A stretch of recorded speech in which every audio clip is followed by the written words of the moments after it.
Police हुण संवेदनशील इमारतां दे विच commando तैनात करेगी ਅਤੇ ਬਕਾਇਦਾ ਖਾਲਿਸਤਾਨ ਸਮਰਥਕਾਂ ਦੀ ਇੱਕ ਲਿਸਟ ਵੀ ਬਣਾਏਗੀ। ਪਹਿਲਾਂ ਪੰਜਾਬ ਪੁਲਿਸ ਇੰਨੀ ਸੰਵੇਦਨਸ਼ੀਲ ਸਰਕਾਰੀ ਇਮਾਰਤਾਂ ਦੀ ਪਹਿਚਾਣ ਕਰੇਗੀ ਜਿਹੜੀਆਂ ਇਮਾਰਤਾਂ ਦੇ ਵਿੱਚ ਲੋਕਾਂ ਦੀ ਆਵਾਜਾਈ ਜ਼ਿਆਦਾ ਹੈ।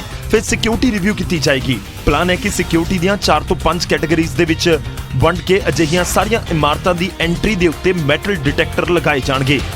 SSP ਆਫਿਸ, ਜ਼ਿਲ੍ਹਾ ਸਕੱਤਰੇਤ ਅਤੇ ਪੁਲਿਸ ਹੈੱਡਕੁਆਰਟਰਸ ਦੇ ਵਿੱਚ ਵੀ ਸਿਕਿਉਰਿਟੀ ਟਾਈਟ ਹੋਵੇਗੀ। ਜ਼ਿਕਰ ਖਾਸ ਹੈ ਕਿ ਕੁਝ ਦਿਨ ਪਹਿਲਾਂ ਮੋਹਾਲੀ ਦੇ ਵਿੱਚ ਇੰਟੈਲੀਜੈਂਸ ਆਫਿਸ ਦੇ ਵਿੱਚ ਰਾਕੇਟ ਲਾਂਚਰ ਦੇ ਨਾਲ ਹਮਲਾ ਕੀਤਾ ਗਿਆ ਸੀ। ਹਮਲਾਵਰਾਂ ਨੂੰ ਪੁਲਿਸ ਹੁਣ ਤੱਕ ਫੜ ਨਹੀਂ ਸਕੀ ਹੈ। ਉੱਥੇ ਆਏ ਦਿਨ ਸਰਕਾਰੀ ਇਮਾਰਤਾਂ ਦੇ ਬਾਹਰ ਜਾਂ ਨਾਲ ਲੱਗਦੀਆਂ ਦੀਵਾਰਾਂ ਦੇ ਉੱਤੇ ਦੇਸ਼ ਵਿਰੋਧੀ ਖਾਲਿਸਤਾਨੀ ਨਾਅਰੇ ਲਿਖਣ ਦੇ ਮਾਮਲੇ ਵੀ ਜ਼ਿਆਦਾ ਸਾਹਮਣੇ ਆਉਣ ਲੱਗੇ ਨੇ। ਹੁਣ ਅੱਗੇ ਵਧਦੇ ਤੇ ਬਾਰੀ ਸਾਡੇ ਅੱਜ ਦੇ ਸਵਾਲ ਦੀ। ਰੋਜ਼ਾਨਾ ਅਸੀਂ ਕੋਸ਼ਿਸ਼ ਕਰਦੇ ਹਾਂ ਕਿ ਇੱਕ ਸਵਾਲ ਤੁਹਾਡੇ ਤੋਂ ਪੁੱਛੀਏ ਤੇ ਉਸ ਦੇ ਜ਼ਰੀਏ ਇਤਿਹਾਸ ਦੇ ਪੰਨਿਆਂ ਚੋਂ ਕੁਝ ਤੱਥ ਤੁਹਾਡੇ ਸਾਹਮਣੇ ਤੱਕ ਲੈ ਕੇ ਆਈਏ। ਤਾਂ ਅੱਜ ਦਾ ਸਵਾਲ ਤੁਹਾਡੀ ਟੀਵੀ ਸਕਰੀਨ ਦੇ ਉੱਤੇ ਕਿ ਦੇਸ਼ ਦੇ ਵਿੱਚ ਸਭ ਤੋਂ ਲੰਬੇ ਸਮੇਂ ਤੱਕ ਮੁੱਖ ਮੰਤਰੀ ਰਹਿਣ ਵਾਲੇ ਸਿਆਸਤਦਾਨ ਕੌਣ ਨੇ? ਤਾਂ ਕੁਝ ਆਪਸ਼ਨ ਤੁਹਾਨੂੰ ਦੇ ਰਹੇ ਹਾਂ। ਆਪਸ਼ਨ A ਪਵਨ ਚਮਲਿੰਗ सिक्किम, या B नीतीश कुमार बिहार, या प्रकाश सिंह बादल आप जानते हैं पंजाब, या ज्योति बसु पश्चिमी बंगाल। तो ये 4 ऑप्शन ਅਸੀਂ ਤੁਹਾਨੂੰ ਦੇ ਰਹੇ ਹਾਂ। 4 ऑप्शन ਦੇ ਵਿੱਚ ਸਹੀ ऑप्शन ਕੀ ਹੈ, ਕਿਹੜੇ ਸਾਲ ਤੋਂ ਲੈ ਕੇ ਕਦੋਂ ਤੱਕ ਇਹ ਸਿਆਸਤਦਾਨ ਮੁੱਖ ਮੰਤਰੀ ਰਹੇ, ਪੂਰੀ ਜਾਣਕਾਰੀ ਪੂਰੀ ਡਿਟੇਲ ਦੇ ਨਾਲ ਅਸੀਂ ਤੁਹਾਡੇ ਤੱਕ ਪਹੁੰਚਾਵਾਂਗੇ।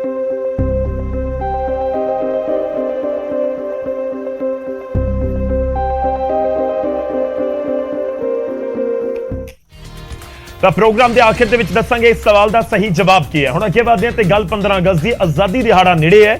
ਆਜ਼ਾਦੀ ਦਿਹਾੜੇ ਦੇ ਉੱਤੇ ਪੰਜਾਬ ਨੂੰ 75 ਮੁਹੱਲਾ ਕਲੀਨਿਕ ਮਿਲਨੇ ਨੇ। 75 ਮੁਹੱਲਾ ਕਲੀਨਿਕ ਸ਼ੁਰੂ ਹੋਣ ਜਾ ਰਹੇ ਨੇ।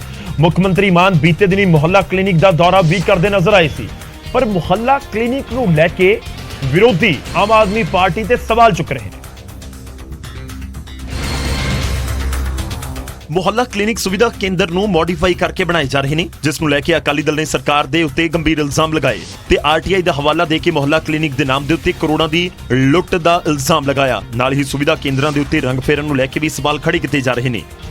ਤੇ ਇਹ ਆਮ ਆਦਮੀ ਪਾਰਟੀ ਨੇ ਉਸ ਸੁਵਿਧਾ ਕੇਂਦਰਾਂ ਦੀ ਬਿਲਡਿੰਗਾਂ ਦੇ ਉੱਤੇ ਰੰਗ ਮਾਰ ਕੇ ਉਹਨਾਂ ਨੂੰ ਮੁਹੱਲਾ ਕਲੀਨਿਕ ਦੇ ਵਿੱਚ ਕਨਵਰਟ ਕੀਤਾ। ਅਸੀਂ ਇਹ ਸਦਾ ਹੀ ਸਵਾਲ ਕਰਦੇ ਹਾਂ ਕਿ ਜਿਹੜੀਆਂ ਫਿਰ ਪਿੰਡਾਂ ਦੇ ਵਿੱਚ ਡਿਸਪੈਂਸਰੀਆਂ ਨੇ ਉਹਨਾਂ ਨੂੰ ਸੁਚਾਰੂ ਰੂਪ ਨਾਲ ਚਲਾ ਲਓ। ਉਧਰ ਕਾਂਗਰਸ ਵੀ ਆਮ ਆਦਮੀ ਪਾਰਟੀ ਨੂੰ ਘੇਰ ਰਹੀ ਹੈ। ਪੰਜਾਬ ਕਾਂਗਰਸ ਦੇ ਪ੍ਰਧਾਨ ਰਾਜਾ ਵੜਿੰਗ ਨੇ ਤੰਜਮਈ ਅੰਦਾਜ਼ ਦੇ ਵਿੱਚ ਟਵੀਟ ਕੀਤਾ ਤੇ ਲਿਖਿਆ ਕਿ ਯਕੀਨਨ ਦੁਨੀਆ ਭਰ ਦੀਆਂ ਸਰਕਾਰਾਂ ਆਮ ਆਦਮੀ ਪਾਰਟੀ ਦੇ ਪੰਜਾਬ ਮਾਡਲ ਦੀ ਨਕਲ ਕਰਨਾ ਚਾਹੁੰਦੀਆਂ ਹੋਣਗੀਆਂ। ਕਲੀਨਿਕ ਦੀ ਲਾਗਤ 5 ਲੀਟਰ ਪੇਂਟ, 2 ਪੇਂਟਰ, ਪਹਿਲਾਂ ਤੋਂ ਬਣੀ ਸਰਕਾਰੀ ਇਮਾਰਤ। ਇਹ ਸਭ ਤੋਂ ਵੱਧ ਪਾਰਟੀ ਦੇ ਨਾਮ ਤੇ ਕਲੀਨਿਕ। ਆਮ ਤੌਰ ਤੇ ਕਲੀਨਿਕ ਦਾ ਨਾਮ ਪਿੰਡ ਦੇ ਨਾਮ ਦੇ ਉੱਤੇ ਰੱਖਿਆ ਜਾਂਦਾ ਹੈ, ਪਰ ਇਸ਼ਤਿਹਾਰ ਦੀ ਭੁੱਖੀ ਸਰਕਾਰ ਦੇ ਵਿੱਚ ਨਹੀਂ। ਸਰਕਾਰ ਤੇ ਇਲਜ਼ਾਮ ਲੱਗ ਰਹੇ ਨੇ ਤਾਂ ਸਰਕਾਰ ਇਸ ਨੂੰ ਵਿਰੋਧੀਆਂ ਦੀ ਸਾਜ਼ਿਸ਼ ਦੱਸ ਰਹੀ ਹੈ ਤੇ ਪਲਟਵਾਰ ਵੀ ਕਰ ਰਹੀ ਹੈ।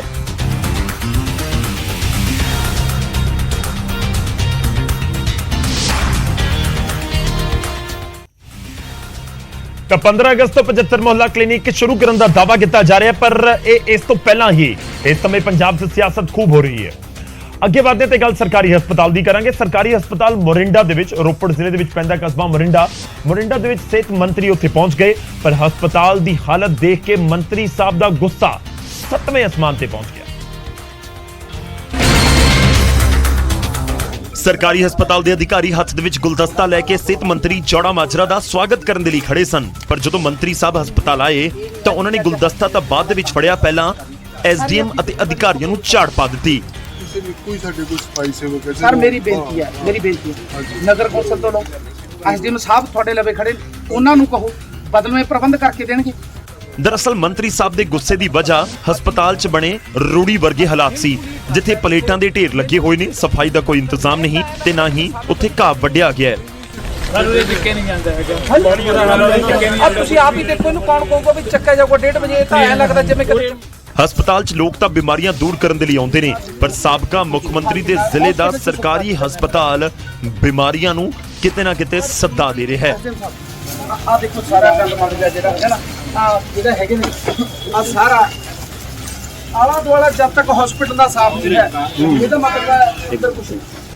ਖੈਰ ਮੰਤਰੀ ਸਾਹਿਬ ਦੀ ਝਾੜ ਕਿੰਨਾ ਕੁ ਕੰਮ ਕਰਦੀ ਹੈ ਔਰ ਕਿੰਨੀ ਕੀ ਸਫਾਈ ਇਸ ਹਸਪਤਾਲ ਦੇ ਵਿੱਚ ਹੁੰਦੀ ਹੈ, ਸਿਰਫ ਮੋਰਿੰਡਾ ਦੇ ਵਿੱਚ ਨਹੀਂ ਬਲਕਿ ਸੂਬੇ ਦੇ ਵੱਖ-ਵੱਖ ਹਸਪਤਾਲਾਂ ਦੇ ਵਿੱਚ, ਕਿਉਂਕਿ ਜਦੋਂ ਮੰਤਰੀ ਸਾਹਿਬ ਪਹੁੰਚਣ, ਝਾੜ ਪਾਉਣ ਤੇ ਕਹਿਣ ਕਿ ਸਫਾਈ ਹੋਣੀ ਚਾਹੀਦੀ ਹੈ, ਫਿਰ ਫਰਕ ਤਾਂ ਪੈਂਦਾ ਹੈ। ਉਧਰ ਲੋਕਾਂ ਦੇ ਲਈ ਸਿੰਗਲ ਯੂਜ਼ ਪਲਾਸਟਿਕ ਬੈਨ ਹੈ, ਪਰ ਹੁਸ਼ਿਆਰਪੁਰ ਦੇ ਵਿੱਚ ਕੁਝ ਅਜਿਹਾ ਹੋਇਆ ਕਿ ਲੋਕ ਪੁੱਛ ਰਹੇ ਨੇ ਕਿ ਕਾਇਦੇ ਕਾਨੂੰਨ ਕੀ ਸਿਰਫ ਸਾਡੇ ਲਈ ਨੇ?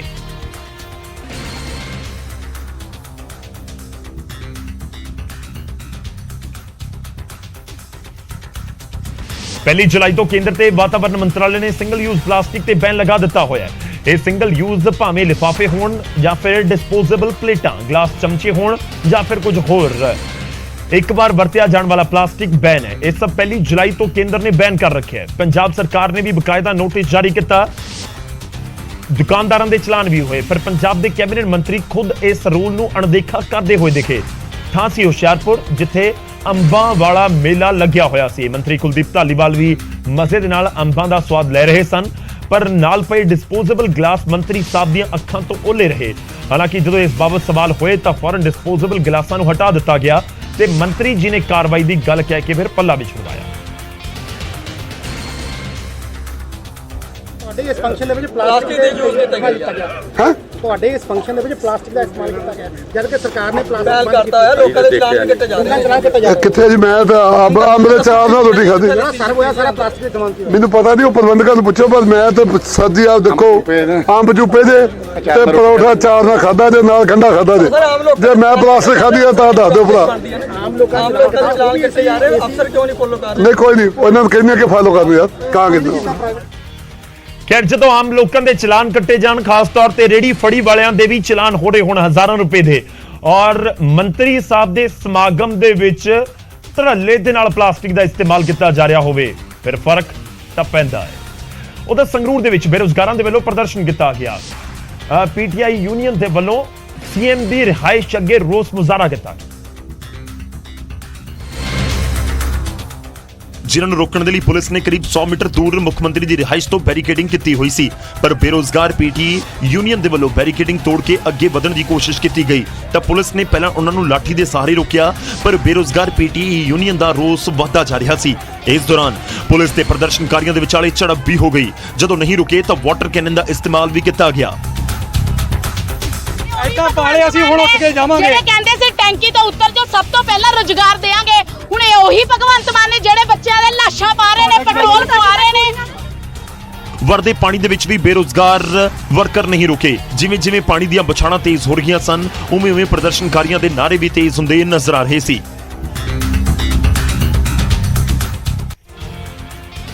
ਬੇਸ਼ੱਕ ਗਰਮੀ ਦਾ ਮੌਸਮ ਹੈ, ਪਰ ਬਹੁਤ ਪਾਣੀ ਦਾ ਇਸਤੇਮਾਲ ਕੀਤਾ ਗਿਆ। ਖੈਰ, ਉੱਥੇ ਝੜਪ ਵੀ ਹੁੰਦੀ ਹੋਈ ਨਜ਼ਰ ਆਈ। ਆਪਣੀਆਂ ਮੰਗਾਂ ਨੂੰ ਲੈ ਕੇ ਪ੍ਰਦਰਸ਼ਨ ਜਦੋਂ ਪ੍ਰਦਰਸ਼ਨਕਾਰੀ ਕਰ ਰਹੇ ਹੋਣ ਤੇ ਉਹਨਾਂ ਦੇ ਉੱਤੇ ਪਾਣੀ ਦੀਆਂ ਬੁਛਾੜਾਂ ਸੁੱਟੀਆਂ ਜਾਣ ਜਾਂ ਪੁਲਿਸ ਦੇ ਨਾਲ ਉਹਨਾਂ ਦੀ ਧੱਕਾ ਮੁੱਕੀ ਹੋਵੇ ਔਰ ਮੁੱਖ ਮੰਤਰੀ ਦੇ ਸ਼ਹਿਰ ਦੇ ਵਿੱਚ, ਫਿਰ ਫਰਕ ਤਾਂ ਪੈਂਦਾ ਹੈ। ਉਹਦਾ 100 ਦਿਨਾਂ ਤੋਂ ਵਿਧਾਨ ਸਭਾ ਸਪੀਕਰ ਕੁਲਤਾਰ ਸੰਧਵਾ ਦੇ ਘਰ ਦੇ ਬਾਹਰ ਬੈਠੇ ਪਾਵਰਕਾਮ ਦੇ ਮੀਟਰ ਰੀਡਰ ਯੂਨੀਅਨ ਦੇ ਪ੍ਰਦਰਸ਼ਨਕਾਰੀ ਮੀਟਰ ਰੀਡਰ ਯੂਨੀਅਨ ਆਜ਼ਾਦ ਦੇ ਵੱਲੋਂ ਹੁਣ ਮੋਰਚੇ ਦਾ ਸਥਾਨ ਬਦਲ ਲਿਆ ਗਿਆ।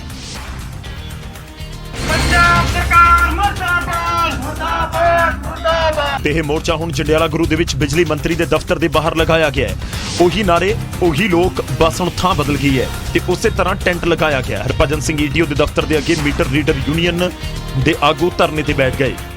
ਜੇ ਸਾਨੂੰ ਇਹ ਬਿਲਿੰਗ ਮਹਿਕਮੇ ਥਰੂ ਕਰਾਉਂਦੇ ਆ, ਕਿਉਂਕਿ ਸਾਡੀ ਪੱਕੇ ਹੋਣ ਦੀ ਮੰਗ ਨਹੀਂ, ਅਸੀਂ ਸਿਰਫ ਇਹੀ ਕਹਿੰਦੇ ਆ, ਭਾਵੇਂ ਸਾਨੂੰ ਠੇਕੇ ਦੇ ਆਧਾਰ ਤੇ, ਭਾਵੇਂ ਡੇਲੀ ਬੇਸ ਤੇ ਆਧਾਰ ਤੇ ਉਹ ਸਾਨੂੰ ਮਹਿਕਮੇ ਦੇ ਥਰੂ ਬਿਲਿੰਗ ਕਰਾਈ ਜਾਵੇ। ਇਹਦੇ ਵਿੱਚ ਸਾਨੂੰ ਵੀ ਫਾਇਦਾ ਹੋਊਗਾ, ਜਿਹੜੀ ਸਾਡੀ ਸਮੇਂ ਸਿਰ ਤਨਖਾਹ ਆਊਗੀ। ਪ੍ਰਦਰਸ਼ਨਕਾਰੀਆਂ ਦਾ ਇਲਜ਼ਾਮ ਹੈ ਕਿ ਜਦੋਂ ਸਪੀਕਰ ਸਾਹਿਬ ਦੇ ਘਰ ਬਾਹਰ ਬੈਠੇ ਸਾਂ ਤਾਂ ਉਹਨਾਂ ਨੇ ਪੱਕਾ ਕਰਨ ਦਾ ਵਾਅਦਾ ਕੀਤਾ ਸੀ, ਪਰ ਉਹਨਾਂ ਨੇ ਵਾਅਦਾ ਪੂਰਾ ਨਹੀਂ ਕੀਤਾ ਤੇ ਨਾ ਹੀ ਤਨਖਾਹ ਵਧਾਈ। ਸਾਡੀ ਇੱਕ ਵਾਰੀ ਮੀਟਿੰਗ ਬਿਜਲੀ ਮੰਤਰੀ ਸਾਹਿਬ ਨਾਲ, 2 ਵਾਰੀ ਇੱਥੇ ਜੰਡਿਆਲੇ ਗੁਰੂ ਮੀਟਿੰਗ ਹੋਈ ਆ ਤੇ ਇੱਕ ਵਾਰੀ ਸਾਡੀ ਮੋਹਾਲੀ ਪੀਐਸ ਟੀਸੀਐਲ ਦੇ ਆਫਿਸ ਉੱਥੇ ਮੀਟਿੰਗ ਹੋਈ ਆ। ਉੱਥੇ ਵੀ ਸਾਨੂੰ ਕੋਈ ਮਤਲਬ ਕਿਸੇ ਨੇ ਕੋਈ ਭਰੋਸਾ ਤੱਕ ਕੀ, ਉੱਥੇ ਵੀ ਸਾਨੂੰ ਸਾਫ਼ ਇਨਕਾਰ ਕਰਤਾ, ਤੁਹਾਡਾ ਅਜੇ ਕੰਮ ਨਹੀਂ ਬਣ ਸਕਦਾ, ਲਾਰੇ ਲੱਪੇ ਇਦਾਂ। ਮੀਟਰ ਰੀਡਰਾਂ ਦਾ ਕਹਿਣਾ ਹੈ ਕਿ ਜਿਸ ਨਿੱਜੀ ਕੰਪਨੀ ਦੇ ਵਿੱਚ ਉਹ ਕੰਮ ਕਰਦੇ ਨੇ, ਉੱਥੋਂ ਵੀ ਜਵਾਬ ਦੇ ਦਿੱਤਾ ਗਿਆ ਹੈ ਤੇ ਹੁਣ ਉਹਨਾਂ ਦੇ ਕੋਲ ਕੋਈ ਰੋਜ਼ਗਾਰ ਨਹੀਂ।